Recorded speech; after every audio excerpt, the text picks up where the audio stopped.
So what was it like to have the president voice support for you?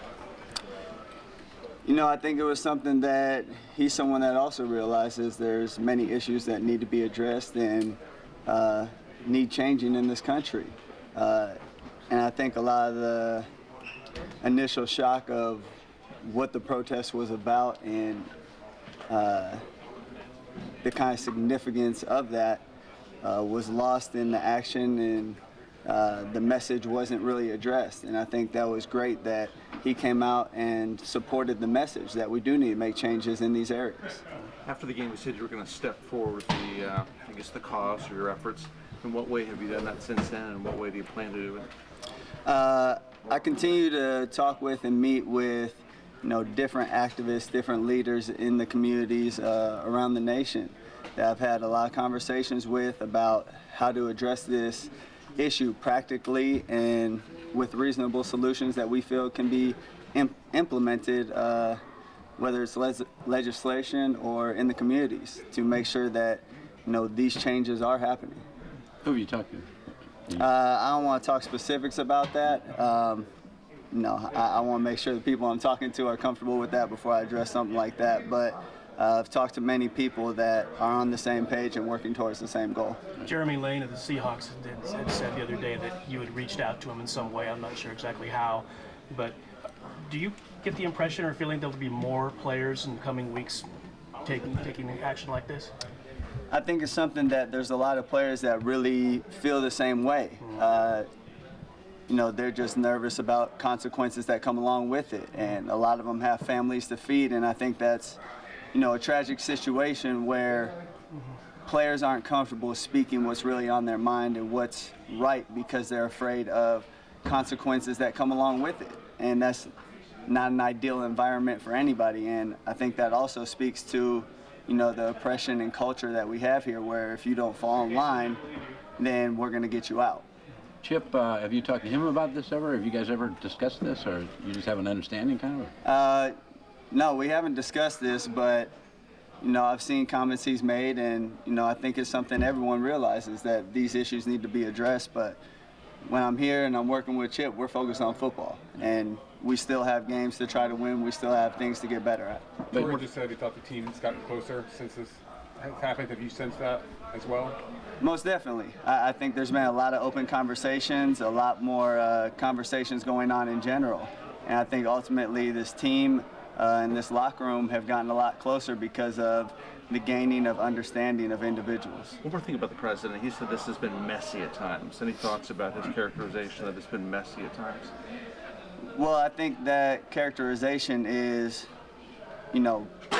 people's response to any protest, anything that they don't agree with. You're not going to get a pleasant response, and most people don't want to change. They're comfortable and set in their ways, but in order to change, you have to be able to agitate people at times, and I think that's something that's very necessary for us to improve as a country. Some widely circulated internet rumors, reports, whatever you want to call them. One is that you converted to Islam over the last half season. I'm sure you've seen that, right? I have seen that, and I haven't. Okay. I have great respect for the religion.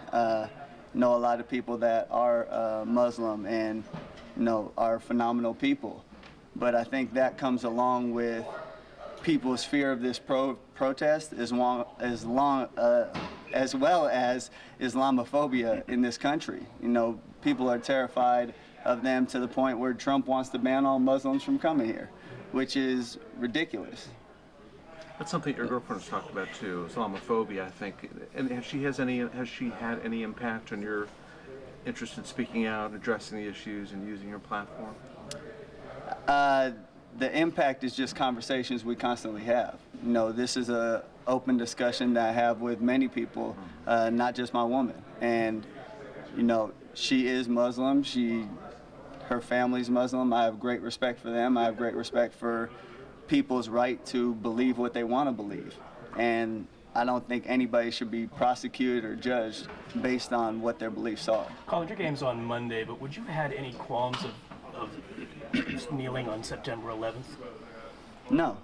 Once again, this isn't of protest against men and women of the military. I have great respect for them. Spoke with Nate Boyer and Joey Jones. You know, those are great military vets, and have spoken to others as well.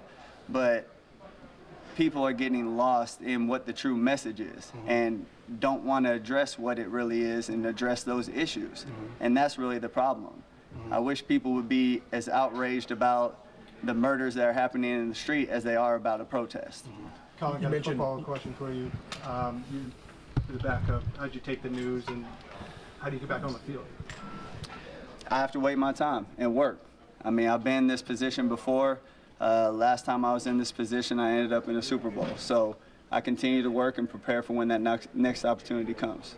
The initial idea for your protest, Colin, was that just something that popped in your head, or was that come a conversation with other people, or how did that come about?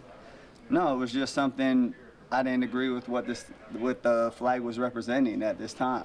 And you know, if you look at the original picture where people addressed it, I was trying to sit behind. I was trying to sit behind the coolers and out of the way, because I didn't want to interrupt anybody else's right to, you know, stand and hold attention to the flag. I just wanted to stay out of the way. When you saw your jersey sales rising as much as they have, was it a no-brainer to, you know, direct the proceeds to organizations? Yeah, it was something that, you know, the jersey sales jumped because people's belief that there can be change and we can make this country better, and that they believed that I was someone that could help that change. And for me, that support is something I have to give back to the communities for that cause, because that's what their belief is, that's what my belief is, and we can work towards a common goal. Colin, you mentioned that you connected with Joey Jones. What did it mean for someone in his position to reach out to you like that? It meant a lot. I think once we had a conversation and once we talked and he understood what the protest was really about, it was something he realized that those changes do need to be made, and it wasn't an attack on the military or their pride in this country. Colin, playing being named a starter, what have you seen from him in his starting abilities, and just your thoughts on his game? You know, he studies hard, he works hard. You know, that's ultimately Chip's decision. All I can do is focus on myself at this point and make sure I'm getting better. Did you feel like you were progressing well these last couple of weeks, and now that you got back on the field? Yeah, most definitely. I think I'll continue to improve and continue to get into my stride. It's really only been about a month since I've been on the field, so you know, there's still some progressing to do, still some strength to get back, but I'll continue to work.